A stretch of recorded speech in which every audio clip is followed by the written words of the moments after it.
There's a special kind of rage that comes from being betrayed by the people you trusted most. For 2 years, I let that rage fuel me. I changed my name, my face, and my entire life, all for one purpose: to get my old job back. My name was Sarah, and for 10 years, I believed Omnicorp was my family. I started as an intern and clawed my way up to a senior analyst position through sheer grit and late nights. My bosses, Mark and Jessica Reynolds, were the golden couple of the corporate world, charming, brilliant, and ruthless. They'd taken me under their wing, and I was loyal to a fault. But that loyalty was starting to become inconvenient for them. The problem was the Horizon Project. It was their pet project, their legacy, but it was bleeding money due to a series of their own miscalculations. I was the lead financial analyst, and I'd begun asking too many questions.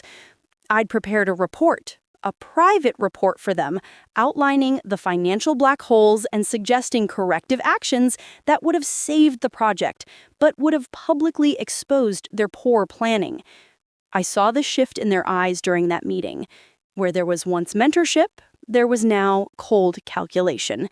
I was no longer a protege. I was a liability. My competence was a spotlight on their failures.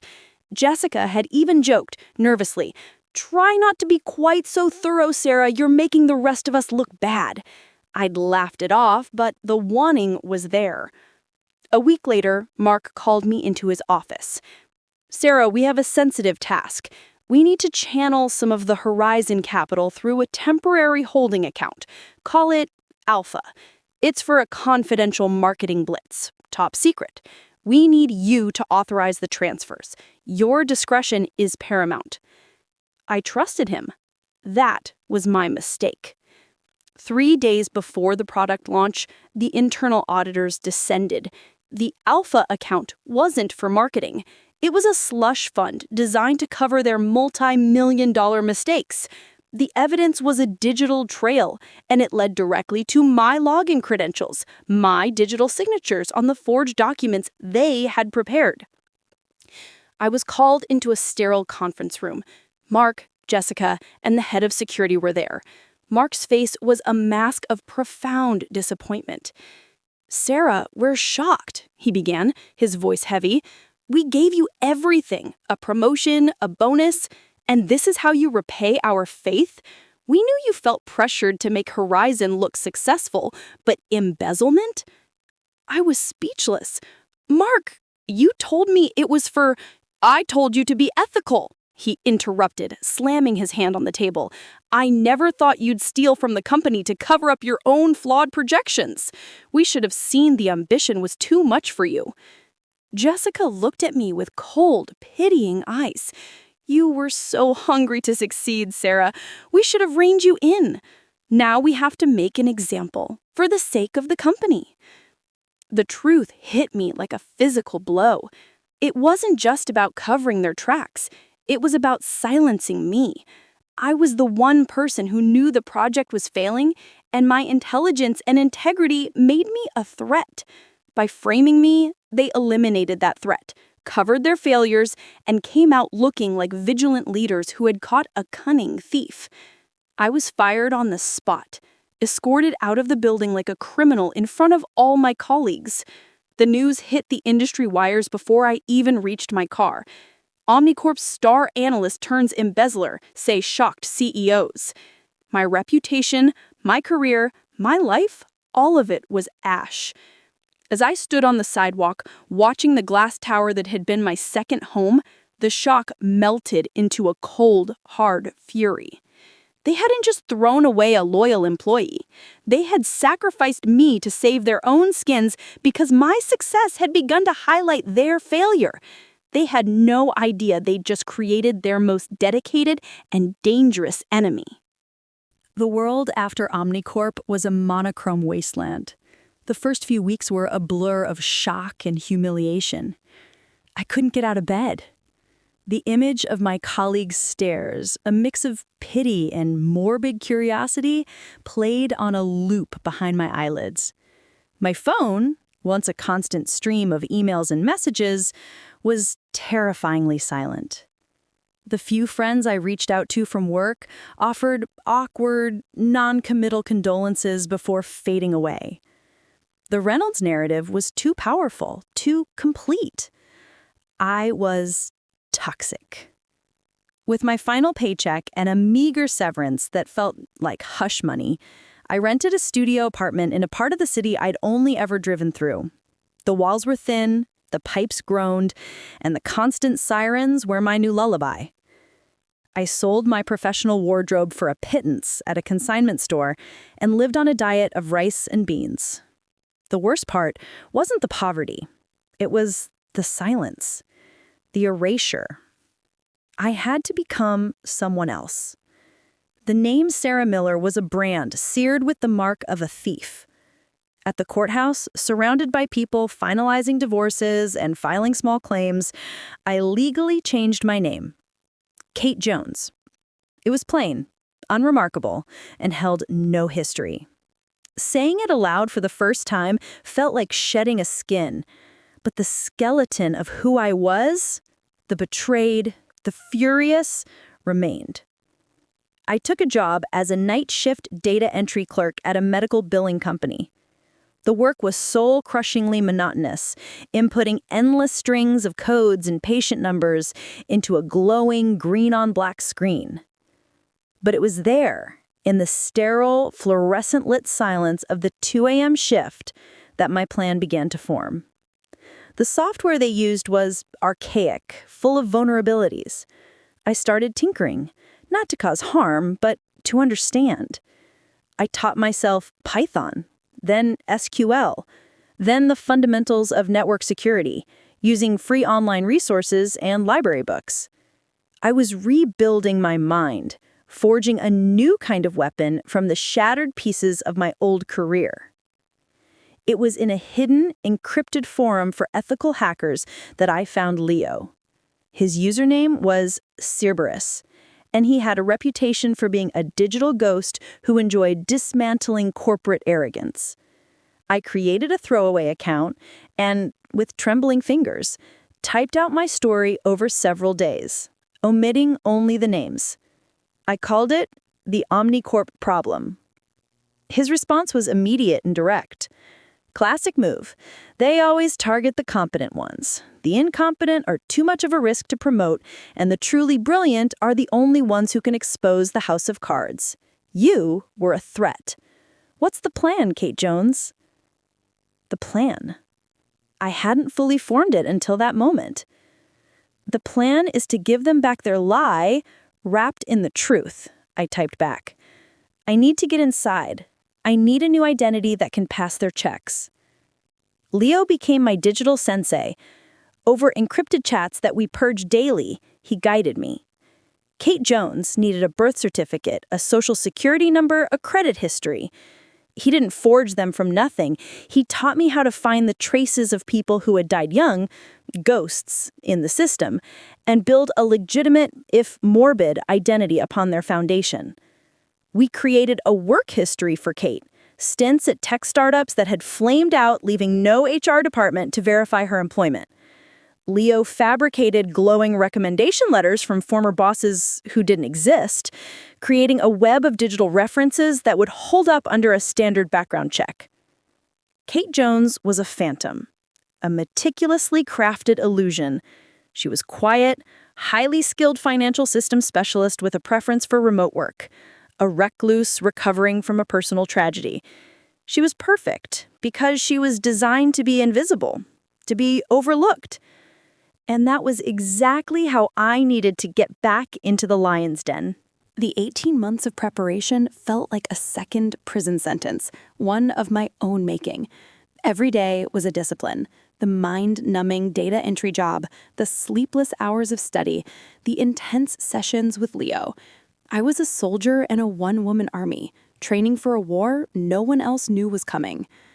When the job listing for a remote financial systems analyst appeared on Omnicorp's career page, my heart didn't just hammer, it felt like a bird trying to escape a cage. This was it. The audit team was a new initiative, a PR move to showcase their renewed commitment to transparency post my scandal. The irony was so thick I could taste it. Kate Jones applied. The resume was a masterpiece of Leo's creation, a beautiful lie built on a foundation of truth, my actual skills just repackaged. The video interview request sent a bolt of pure terror through me. I set up my laptop in the cleanest corner of my apartment with a neutral virtual background. The HR manager, Brenda, was all corporate smiles. Then a second video window popped up. My blood ran cold. It was Mark Reynolds. He looked the same, just with a few more distinguished grays at his temples. This same confident, easy smile that had once made me feel seen and valued. Now it made me feel sick. "Kate, a pleasure," he said, his voice oozing the charm I knew so well. "We're always looking for the best and brightest to help us uphold our ethical standards." I forced a small, professional smile. "That's precisely what attracted me to Omnicorp, Mr. Reynolds. The public commitment to integrity you and Miss Reynolds have championed is a model for the industry." The irony felt like acid on my tongue, but it was the sweetest poison. He beamed, completely disarmed. "It's at the core of everything we do." I got the job. The first day logging into Omnicorp's system as Kate Jones was surreal. I was a ghost in the machine, watching my old life from the outside. I was deliberately average. I completed my tasks with quiet efficiency, but never volunteered for high-profile projects. I became the person who fixed the tedious, legacy database errors that no one else had the patience for. I was helpful, unassuming, and most importantly, forgettable. My colleagues on the remote team were just names in a chat window. This deliberate invisibility was my superpower. It gave me unrestricted, unsupervised access to the deepest, dustiest archives of Omnicorp's digital universe. While the company slept, Leo and I began our real work. We weren't hackers in the Hollywood sense. We were digital archaeologists.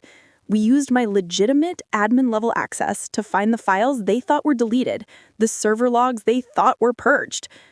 Late one night, we found it. A hidden, encrypted partition labeled H-Zone Backup. It took Leo 3 weeks to crack. Inside was a treasure trove of damnation. The original, undoctored financial models for Horizon clearly showing the catastrophic losses. The real ledger detailing the transfers to the Alpha account. And then the jackpot. A series of encrypted emails between Mark and Jessica discussing the Sarah problem. Jessica. "She's too close. Her new report will sink us." Mark. "Then we use the Alpha conduit. We'll make it look like she was covering her tracks. She's the only one with the access and the motive." Jessica. "Make it clean, Mark. I don't want any loose ends." I read those words over and over, the cold, clinical betrayal washing over me anew. They were talking about destroying my life as if it were a minor logistical issue. The final piece was the audio. During a company-wide financial review, I used a voice modulator and called in from a blocked number. When Mark was boasting about the company's new ironclad security, I asked my question about the archival data integrity of old project codes like Alpha. He chuckled, that same condescending sound he'd used when I was just his eager protege. "Ah, the Alpha code, a relic from a less sophisticated time. We've streamlined those protocols significantly." He then proceeded to explain in excruciating detail how the old system's lack of oversight could be exploited by someone with malicious intent and high-level access. He was unknowingly providing a voice-over commentary for his own crime. The trap was now loaded. We had the documents, the emails, and his own arrogant confession. We didn't just send the evidence, we weaponized it. Leo packaged it into a digital dossier that was part legal brief, part narrative. It was so clear, so damning, that to ignore it would be criminal negligence. We sent it through a series of anonymous, untraceable relays to 3 destinations: the SEC, the FBI's white-collar crime division, and the masterstroke, every single member of Omnicorp's board of directors. The wait was agonizing. For 2 weeks, nothing happened. Had they buried it? Had Mark's charm worked on the feds? I barely slept, my nerves stretched to their breaking point. Then, the first domino fell. An Omnicorp board member, a notoriously frugal and risk-averse old money financier, resigned abruptly, citing personal reasons. Leo, who had backdoor access to the company's internal calendar, saw that an emergency, off-the-books board meeting had been scheduled. The internal investigation we had hoped for was underway. I knew I had to witness their downfall firsthand. The perfect opportunity was the company's annual Innovation Summit, a glitzy, self-congratulatory spectacle streamed live to all employees. Mark and Jessica were the stars of the show. That morning, I dressed in the same sweats I'd worn for 2 years, made a strong cup of coffee, and opened my laptop. I dialed into the all-hands video call, my camera off, my name appearing as just Kate Jones, Systems. On screen, Mark and Jessica took the stage to thunderous applause. They looked invincible, bathed in the spotlight, smiling their perfect empty smiles. Jessica was wearing a stunning crimson dress, a color of power and victory. Mark began his speech. "Today, we don't just innovate. We redefine the future," he boomed. And then I saw them. In the high-definition stream, I watched as 4 serious-looking men in dark suits moved with purpose down the aisles towards the stage. The camera, probably operated by a director who was as confused as the audience, stayed on Mark for a moment too long. I saw his smile falter, his eyes dart to the side. Jessica's flawless smile tightened into a rictus of panic. The live stream feed stuttered, then cut to a blue holding slide with the Omnicorp logo. Silence. Then in the company-wide chat, which was exploding with question marks and "what's happening?" a single message from the actual CEO, a figurehead who had long been sidelined by Mark, appeared. "All employees, please stand by. There has been a serious development." My phone buzzed. It was a message from Leo. "Kate, it's a done deal. Mark and Jessica just got arrested, on stage. Now the truth will unveil." I stared at the message, a torrent of emotions crashing over me. Vindication, fury, and a profound, weary satisfaction. I typed back my reply, my fingers steady, for the first time in years. "Yes, Leo. Thank you. Your help and support made it possible." I closed the laptop. The silence in my apartment was no longer oppressive. It was peaceful. The first part of my war was over. The real battle, the battle for my name, was about to begin in a courtroom. The trial was the media event of the decade, dubbed the Betrayal at Omnicorp. News vans camped outside the courthouse, and artist sketches of the key players were on every channel. Mark and Jessica, now looking drawn and pale in their expensive but somber suits, pleaded not guilty. Their defense strategy was a work of cynical art.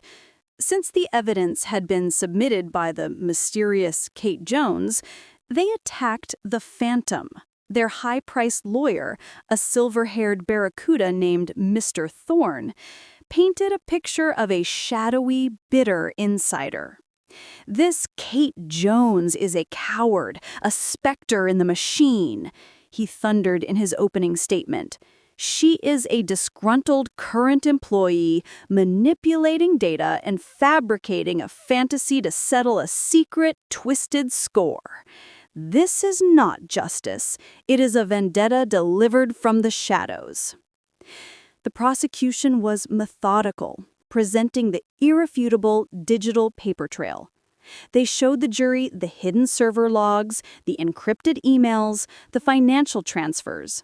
But with each piece of evidence, Thorne would stand and sneer.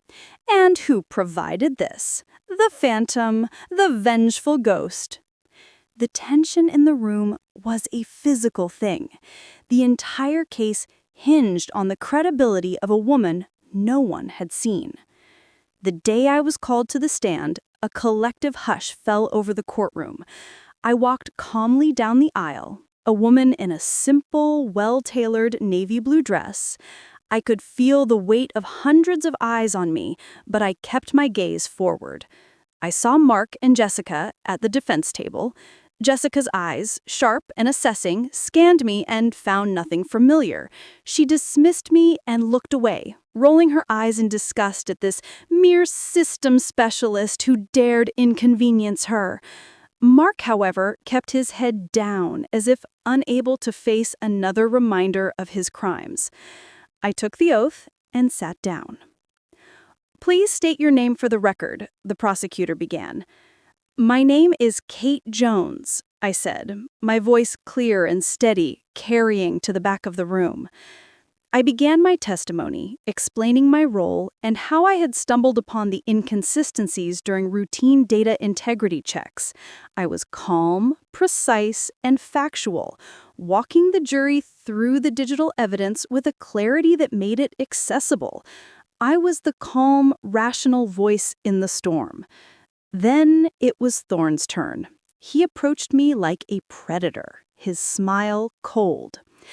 "Miss Jones, or whatever your name is, this elaborate story, this digital treasure hunt, it's all very compelling. But isn't it true that this is all an elaborate fiction? That you have a deep-seated personal vendetta against my clients? That you are not the impartial, accidental sleuth you claim to be, but rather someone with a very specific, very bitter score to settle?" This was the moment I had been waiting for. I looked at him directly, then slowly, deliberately turned my gaze to Mark and Jessica. "I do have a history with these people," I said, my voice dropping, forcing the entire room to lean in to hear me. "But you know me by a different name." I paused, letting the silence build, thick and heavy. Jessica's head snapped back towards me, her eyes narrowing in confusion and dawning alarm. Mark finally looked up from the table, his face pale, a flicker of terrified recognition in his eyes. It was then that the judge, an elderly, stern-faced man named Judge Harrington, who had been mostly bored throughout the proceedings, suddenly froze. He leaned forward, peering at me over his half-moon glasses, his brow furrowed in intense concentration. He whispered, his voice a low rasp that was amplified in the dead silence. "Wait, is that really her?" All eyes swung from me to the judge and back again. The prosecution looked confused. Thorne looked momentarily thrown. Judge Harrington pointed a trembling, age-spotted finger directly at me. "Years ago, the annual Tech Innovate competition, I was a guest judge. A young woman, a junior analyst from Omnicorp, presented a data integrity algorithm. It was breathtakingly elegant. A senior exec from a rival firm asked her why she hadn't patented it, sought to profit from it. The judge's eyes never left mine, filled with a strange, reverent awe. She said, because truth shouldn't be owned by one company. It should be a shield for everyone." I never forgot that. I never forgot her face. He paused, his voice cracking with emotion. "It was you, wasn't it? Sarah Miller." I held his gaze, my own eyes glistening with unshed tears of vindication. I drew a deep breath, and with a voice that was strong, clear, and resonated with finality, I reclaimed my life. "Yes, Your Honor, it was." The courtroom erupted. Reporters scrambled for the door. Thorne was left speechless, his entire defense strategy evaporating in the face of this shocking revelation. I was no longer a phantom. I was Sarah Miller, the woman they had betrayed, and I had just testified against them with the one thing they never thought I'd have again: my true identity. The verdict was guilty on all counts: wire fraud, securities fraud, conspiracy, perjury. The judge, citing the premeditated and callous destruction of a loyal employee's life to cover up their own avarice, sentenced Mark and Jessica Reynolds to 15 years in federal prison each. The sound of the gavel was the closing note of a symphony I had conducted for years. The first thing I did with the substantial whistleblower reward money was to hire the best PR firm and legal team I could find. Their sole mission was to systematically, publicly, and permanently clear the name of Sarah Miller. We forced retractions from every major publication that had run the original story. We had my record expunged. We sued the remnants of Omnicorp for wrongful termination and defamation, settling for an amount that ensured I would never have to worry about money again. It wasn't about the cash. It was about the precedent. It was about forcing the world to acknowledge its mistake. But one piece of justice was still missing. I went to see David, my old mentor. He was the only one who had vocally defended me in the early days, the one who had been forced into early retirement for his loyalty. I found him working part-time at a small, underfunded nonprofit that helped at-risk youth learn to code. His office was a cluttered, cheerful chaos of computer parts and textbooks. "David," I said softly from the doorway. He looked up from an old motherboard he was tinkering with, his eyes squinting behind his glasses. For a moment, there was nothing. Then recognition dawned, slow and disbelieving. His jaw dropped. "Sarah?" he whispered, his voice rough with emotion. "My God, is it really you? I saw the news. I knew it. I always knew it." Tears streamed down his face as he stood up and enveloped me in a bear hug. "I'm so sorry I couldn't do more." "You did everything," I said, pulling back. "You believed me. That was everything." I smiled. "It's Kate now. But I have a job offer for you." I told him about my new venture, Veritas Solutions, a consulting firm dedicated to helping companies build truly ethical, transparent, and secure financial systems from the ground up. I need a chief integrity officer, someone who embodies the principle. I can't think of anyone better. He accepted without hesitation. Weeks later, I was walking through the new, airy, sun-drenched offices of Veritas Solutions. Through the glass walls of the conference room, I could see David leading a training session on ethical data practices. I felt a profound sense of peace. A chapter finally closed. The revenge was complete, but I realized it wasn't their downfall I cherished. It was my reconstruction. They had tried to erase Sarah Miller and turn her into a cautionary tale, but they had no idea who I was. I was the one who kept the receipts. And in the end, I didn't just get even. I built something better from the ashes of what they destroyed. I was no longer a victim, nor was I just an avenger. I was an architect, and my new foundation was unshakable.